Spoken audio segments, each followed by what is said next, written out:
네, 안녕하십니까. 김남선입니다. 유튜브로 하니까 재밌네요. 제가 하고 싶은 얘기를 하고 또 이제 필요한 사람한테 알려줄 수 있는 그런 계기도 되니까. 학교에서 물론 대학에서 강의도 하고는 있습니다만 대학에서 강의하는 그 하고는 조금 차원이 틀린 것 같습니다. 어, 지금 벌써 10회째예요. 10회째 며칠 되지도 않았는데 10회가 되었다는 것은 상당히 그 의미가 열 번째니까. 그래서 이제 이 10회의 그 타이틀은 9회째 약간 얘기는 했습니다만 산업혁명과 평생교육, 그 어떻게 보면 기념 특별 소위 강의 내용이 될 수도 있습니다.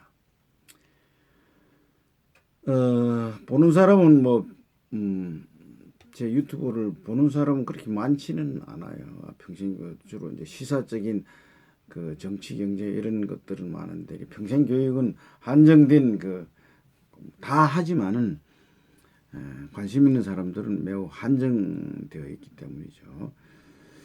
그러나 몇 사람이라도 내가 운영하고 있는 그 연구소는 슈퍼비전 연구소, 한국평생교육 슈퍼비전이라는 것은 누구를 위해서 하는 거냐면 평생교육 현장에서 일하는 특히 평생교육사들의 직무 능력을 향상시키는 것이 슈퍼비전입니다. 현장에서 일어나는 그 여러 가지 여건을 이렇게 영역화시켜서 거기에 따른 직무 능력을 향상시키는 것이죠. 그것은 나중에 이제 또 하게 될 겁니다. 슈퍼비전과 평생교육. 슈퍼비전이 상당히 깊이 들어갑니다. 평생교육사들은 행정 능력도 있어야 되고 교육 프로그램도 짜야 되고 다른 사람하고 네트워크 구조도 가져야 되죠. 이런 것은 이제 이렇게 분리를 해서 그들의 능력을 향상시키는 그런 건데 사회복지에서는 오래전부터 1930년대부터 시작된 그 이론 인과성시의 현장의 문제 개선 방법이었는데 평생교육은 아직 그걸 도입을 못했습니다. 그래서 제가 우연히 사회 복지 분야에 카두신과 같은 그런 학자의 이론을 보면서 이게 평생교육에서 필요하겠다라는 관점을 두고 그걸 바로 하기보다는 평생교육은 우선 철학과 바탕이 있어야 된다. 또 역사를 알아야 된다.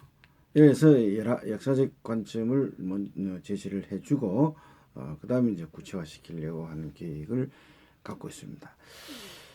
그래서 우리의 이제 현대 사회의 역사와 근접해가는 산업혁명, 지금 4차 산업혁명이지만 1차도 있고 2차도 있고 3차도 있고 산업혁명이 다 이렇게 변해왔습니다.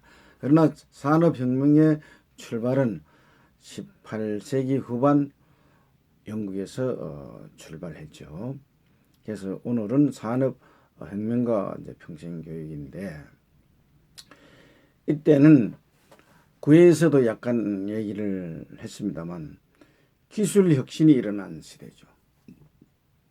수공업 시대에서 전기기관, 제조업 시대로 넘어갔어. 전기기관이 대표적인 그 산업혁명의 핵이죠. 그 전기기관이 나타난 이유는 사람들만 싣고 다니는 전기기관이 아니라 많은 대량 생산 체계로 들어가다 보니까 이 대량 생산된 내용을 어디다가 팔아먹어야 될 거예요. 상업자본주의적 특성을 가지고 있으니까. 근데다 팔아먹기 위해서는 이동수단이 필요하니까 이동수단을 만들어진 대표적인 것이 전기기관입니다. 또 이 저 광물, 특히 이제 석탄과 같은 것을 생산해냈을 때 그것을 소위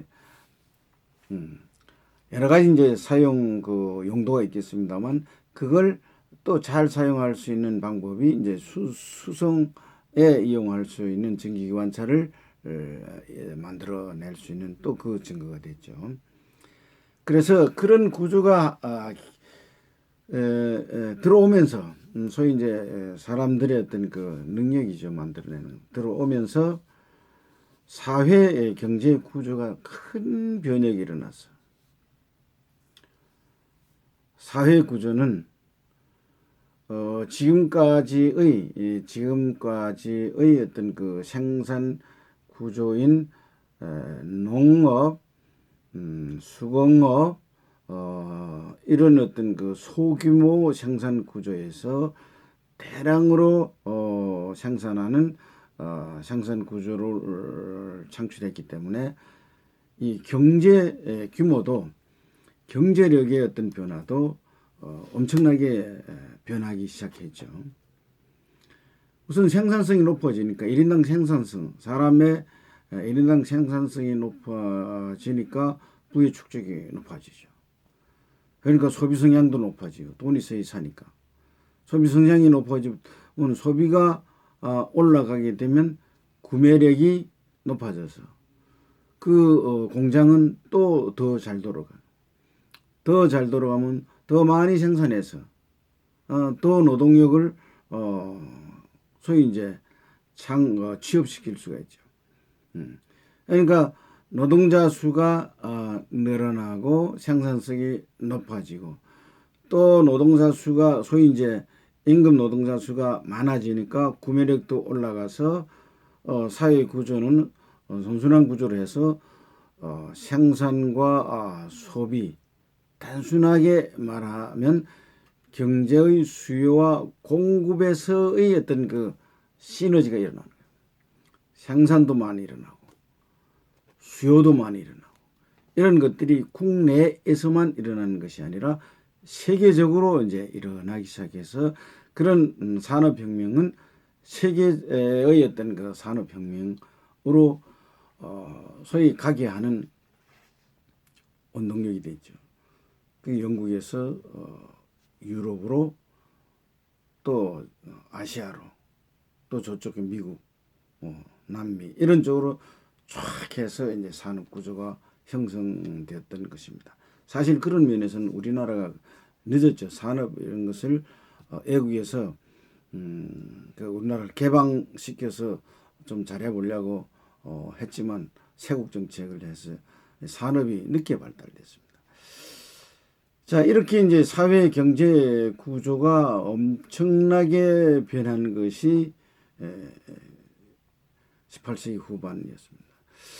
18세기 후반이니까 이제 연도로 따지면 소위 지금의 21세기, 21, 20, 19, 18 약 한 400여 년 전 일입니다. 물론 400년이면 인간이 죽고 몇 번도 죽고 이렇게 하는 그런 수명으로 따지면 적어도 400년이면 평균 수명 80하면 58에 40 그 5세대까지 가는 그런 그 세대죠. 그런 세대를 통해서 기술 혁신이 일어나면서 지금은 AI 시대 4차 산업혁명이라는데 이건 완전히 1차 산업의 혁명이 이제 그때의 특성이다라고 보면서 근대 자본주의 경제를 확립하기 시작했습니다. 근대 자본주의라는 것은 결국 이제 상업 자본주의의 어떤 그 바탕인데 근대 자본주의의 개념은 자본주의라는 것은 결국 각 개인의 그 소유권을 인정하고 각 개인의 능력을 인정하는 거죠. 자본주의는 경제 논리잖아요, 그죠? 독재주의는 그 정치 논리고 그러니까 독재주의와 민주주의는 이 정치적 논리에서 어떤 나라도 독재를 한다라고 한 나라는 없습니다. 북한도 북한 인민민주주의지. 근데 어떤 사람은 혼돈 내는데 자본주의하고 독재주의하고 막 혼돈 내는데 그건 독재주의와 자본주의하고 같이 얘기하기는 그 영역이 틀려. 독재주의의 개념은 민주주의하고 관계고 자본주의의 개념은 사회주의와의 관계 또는 공산주의의 관계, 경제적 표현이다라는 얘기. 그러니까 이 자본주의 개념이 소위 사회주의적 특성을 가졌던 중세 시대 영주가 노예를 권리를 가지고 뭐 나눠주는 거의 비슷비슷하게 나눠주. 그래서 그때는 뭐 자본주의 사회주의는 관계없이 사회주의 특성이 봉건이라는 것은 하나의 영주 계급에서 이루어진 계급 사회였죠. 그러나 이제 사람의 어떤 그 능력을 인정하고 능력에 따른 사무의 구조로 가질 수 있게 한 것은 이제 이 자본주의가 나오면서 되었고 그렇게 됨으로써 공장이 도시에 모이고 도시에 모이니까 우리나라도 그랬죠. 뭐 공장이 뭐 서울, 구로, 뭐 구미, 저 여수, 그다음에 포항, 뭐 울산 이렇게 해서 그러니까 도시가 근로 중심으로 공업화된 그쪽 중심으로 노동자들 모이니까 많이 모이기 시작해서 도시가 급격히 발달하게 된 거예요. 도시가 발달한다는 것은 뭡니까? 도시라는 것은 1차 산업이 아니고 2, 3차 산업을 중요시하는 부가가치를 높이는 것이죠. 부가가치를 높이는 그 산업 구조로 가게 되면 경쟁 체제가 엄청나게 되는 거예요. 그래서 그런 것을 잘하는 그런 도시는 발전하고 그렇지 못하는 시스템 같은 그런 도시는 덜 발전하는 거죠. 그래서 인간이 그 속에 살고 있는 인간의 능력은 아주 다양하다만 능력의 차이가 있는 거예요. 인간은 태어날 때부터 능력이 쌍둥이도 차이가 있는데 그러니까 그 쌍둥이라도 그 차별을 인정해주는 그 자본주의 체계가 발달되니까 도시가 급격히 발달하게 된 겁니다. 그래서 이 봉건주의 제도가 자본주의 제도로 전환되면서 인간은 무한한 경쟁 세대로 들어가게 됐어요. 그래서 사람들은 먹는 문제도 물론 보다 그 봉건 시대보다 잘 해결이 됐지만 노동을 덜해도 대량 생산이니까 기계가 중심돼서 생산성이 높아지죠. 인간이 누구의 지배에 의해서 자기가 소위 생산활동에 참여하는 것이 아니라 내가 좋아서 내 아이디어를 내고 창업활동하는 게 그때도 많이 나왔으니까 내가 하고 싶은 욕구를 소위 실현할 수 있는 사회체계로 변했어. 이 산업혁명을 통해서. 그러니까 거기에 따른 여러 가지 사회구조, 경제구조, 정치구조, 그 다음에 행정구조, 문화, 종교활동도 엄청나게 변했죠. 유일신에서 소위 이제 무신교도 있고 그러니까 신을 안 믿는 사람도 많이 나타나게 있고 그 다음에 다른 신을 또 믿는 그런 경우도 많이 나타났어요. 그래서 인간은 과거의 세계가 지배하는 그런 어떤 사회 체계로 이제 변하게 된 것이죠. 그럼 그렇게 변한 그 산업 혁명과 평생교육 관계를 보면 직업이 엄청나게 변하잖아요. 뭐 이 회사도 만들어졌다 쓰러질 수도 있고 더 성장할 수도 있고 이 또 직업 그 세계가 종류가 직업의 종류가 뭐 예를 들어서 기업이라 이러면 기업 종류가 뭐 석탄을 뭐 어떻게 가공해서 뭐 하는 그때는 그 산업혁명 석탄이 중심이었으니까 가공해서 뭘 만들고 뭐 만들고 이런 거에서도 또 기계를 만드는 그런 가공하는 기계를 만드는 것 그 다음에 그 수출을 하기 위해서 배를 만드는 조선업 또 그 공장을 짓는 그 뭐 이런 것을 많이 그 이제 보케이셔널 그 직업적 영역이죠. 이 직업적 영역을 잘 그 이해하고 발달시키기 위해서는 직업 보케이셔널 에듀케이션이 발달된 겁니다. 직업 교육이 거기서부터 중요하게 발달된 것입니다.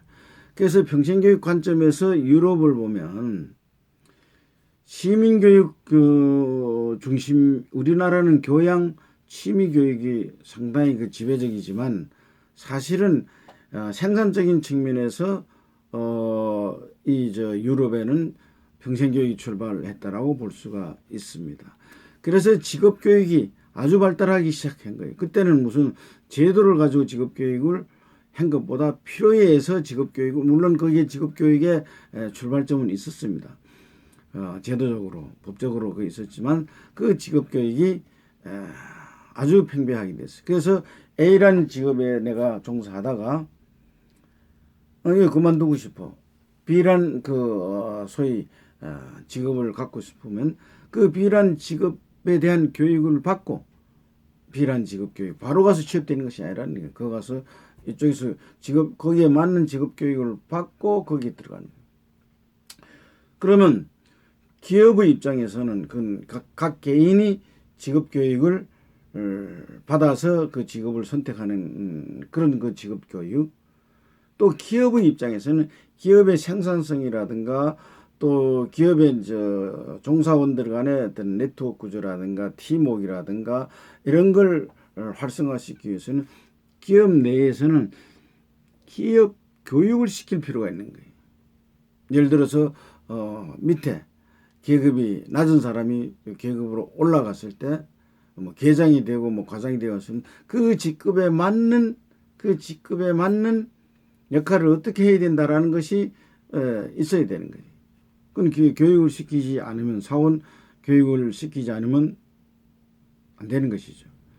그래서 그런 어떤 직업 교육과 아울러서 소위 기업 교육도 함께 했다. 이 교육이 없으면 그때는 그 학교 교육이 그렇게 체계화되어 있지를 않았어요.